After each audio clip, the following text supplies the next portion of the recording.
Olá, bem-vindos de volta ao Guia do Sobrevivente. Eu sou o Batata e esse daqui é o Checkmate, quadro do guia onde nós discutimos aquelas verdadeiras sinucas de bico. E essa semana aqui nós recebemos dos nossos colegas, dos nossos inscritos, até de alguns apoiadores, pedidos de explicação do porquê a gente está vendo tanto bunker, a gente está vendo tanto preparador e canais de preparação lá de fora mostrando seus super abrigos fortificados. Então eu vou deixar uma pergunta para você. Será que você conseguiria se sentir seguro com uma arma apontada para sua cabeça o tempo todo?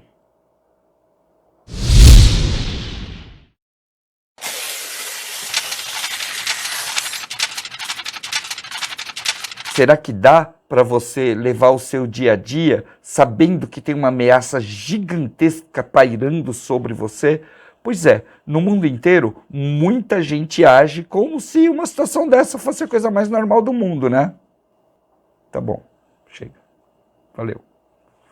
Já me deu até um negócio, eu sou alérgico a tiro, só para você saber. Ninguém vive ou age naturalmente com uma arma apontada em sua cabeça. O que está acontecendo hoje é que, para boa parte dos países, Estados Unidos e Europa, e boa parte dos canais de preparadores e sobrevivencialistas que nós seguimos, eles estão de fato com uma arma apontada para a cabeça. Porque há poucos dias atrás, a União Soviética, que tem o maior arsenal de armas nucleares do planeta, que supera até os americanos e todos os outros, estão com as suas armas nucleares em alerta. Literalmente, eles apontaram uma arma para a cabeça de todo mundo. Então, não dá para esperar que sobrevivencialistas e preparadores tenham alguma outra preocupação nesse momento que não a dos seus abrigos estarem preparados para uma possível guerra nuclear. Afinal de contas, é como se o Putin tivesse sacado uma arma e apontado diretamente para eles.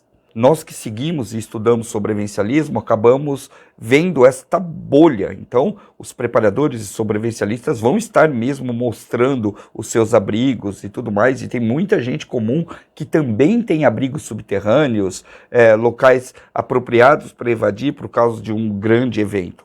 Mas não são todos, não. A maioria das pessoas não está nem aí.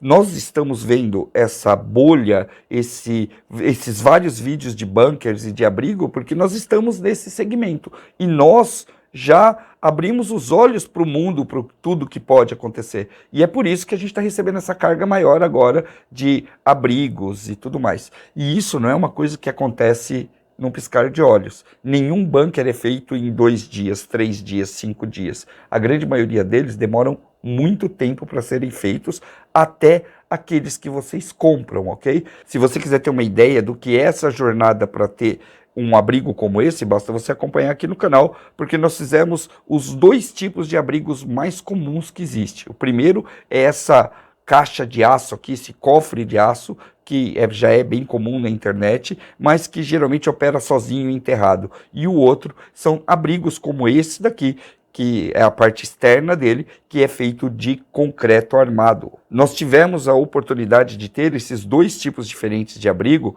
quando a gente começou o nosso projeto de sustentabilidade, nosso projeto de autossuficiência. A gente se dedicou a fazer a base ideal para a prática do sobrevivencialismo, ou seja, nós estamos numa cidade pequena, afastada de grandes centros, longe de qualquer tipo de alvo ou situação militar. Nós também não estamos no centro da cidade, nós nos afastamos do centro da cidade o suficiente para evitar até qualquer pequeno tumulto local, e numa área rural separada de tudo, a gente começou a trabalhar num bunker dentro de uma área sustentável. Ou seja, a gente sabe que os recursos do abrigo não são eternos e também sabe que a autossuficiência é um dos melhores caminhos para você ter uma vida mais plena, até em tempos de paz, sem guerra nuclear. O que a gente fez foi montar esse abrigo dentro de uma área sustentável. Demorou 1 ano e meio e o abrigo, tá? Só o abrigo de metal ainda não está pronto. Ou seja, não é uma coisa que acontece do dia para a noite. Você vai ver agora esse pessoal mostrando seus abrigos, boa parte deles ainda vazios, ainda sendo preparado. E esse boom aconteceu justamente por conta da ameaça, tá? As demais pessoas não estão nem aí, vão pular carnaval com uma arma apontada na cabeça. O sobrevivencialista não. O sobrevivencialista ele vai sempre buscar aquilo que é o melhor abrigo possível, a melhor estrutura possível para ele se proteger. E a grande sacada desse tipo de abrigo subterrâneo é o fato dele aguentar o golpe. Basicamente é isso aí. Tocou a sirene, um evento aconteceu, uma tempestade, um ataque nuclear, seja lá onde for, você entra dentro daquilo que pode ser o seu maior escudo, a sua maior proteção, espera a poeira baixar e aí sim você toca para as outras atividades do dia a dia. É para isso que serve o abrigo nuclear, não para você morar embaixo da terra. No final das contas, se você tem um abrigo como o nosso aqui, o que você vai fazer é colocar um sofá, usar como se fosse um porão da sua casa, fazer uma adega, colocar videogame como nós colocamos para os meninos, televisão, uma rede ou outra, uma estrutura ou outra para você poder passar um tempo lá dentro, uma mesinha para você fazer café e nada mais. É isso, é um lugar para você suportar o impacto inicial daquilo que pode acontecer no mundo.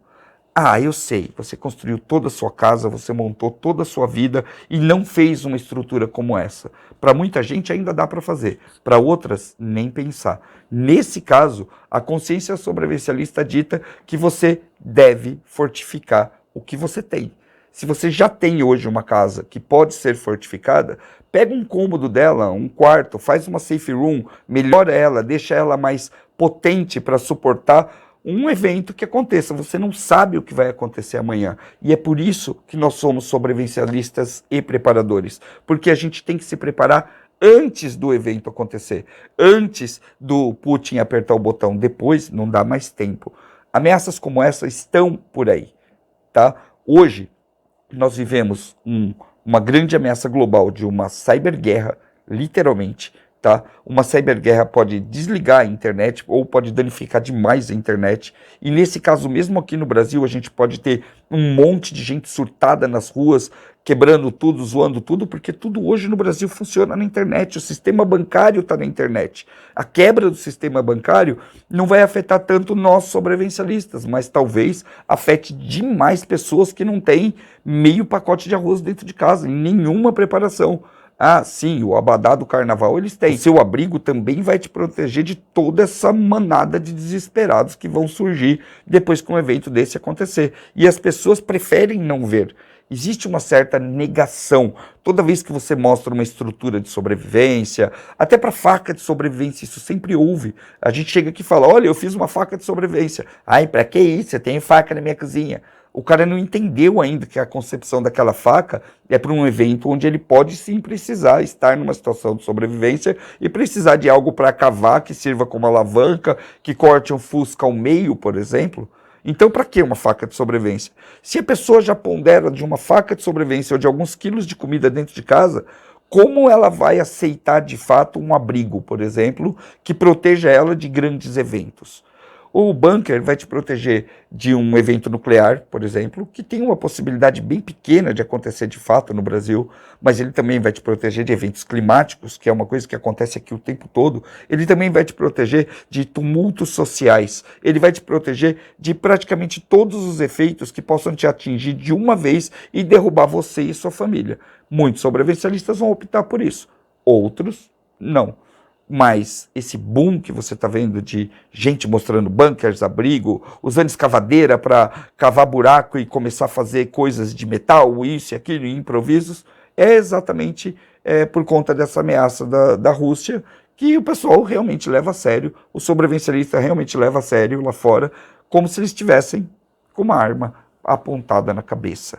Esse é o checkmate. Lá não tem muito como saber, eles são alvos prioritários. A gente aqui no Brasil talvez secundários ou até terciários por não sermos uma nação nuclear. Mas ainda assim, os efeitos de uma guerra nuclear vão nos atingir como uma marreta. Quem quiser se preparar, que se prepare.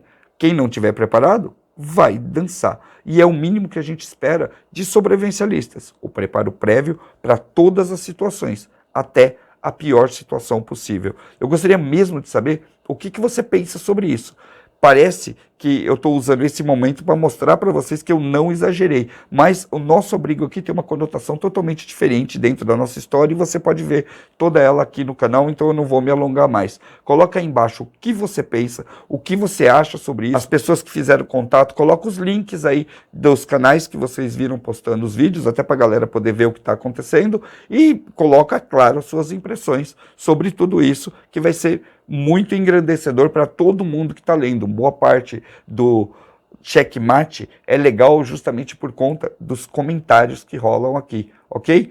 Valeu, muito obrigado, era mais só para esclarecer mesmo e saber a opinião de vocês, e a gente se vê no próximo vídeo, tá? E fiquem espertos, os botões e as armas estão apontadas para a nossa cabeça o tempo todo. Se prepara quem quer, quem não está nem aí vai dançar carnaval. Valeu!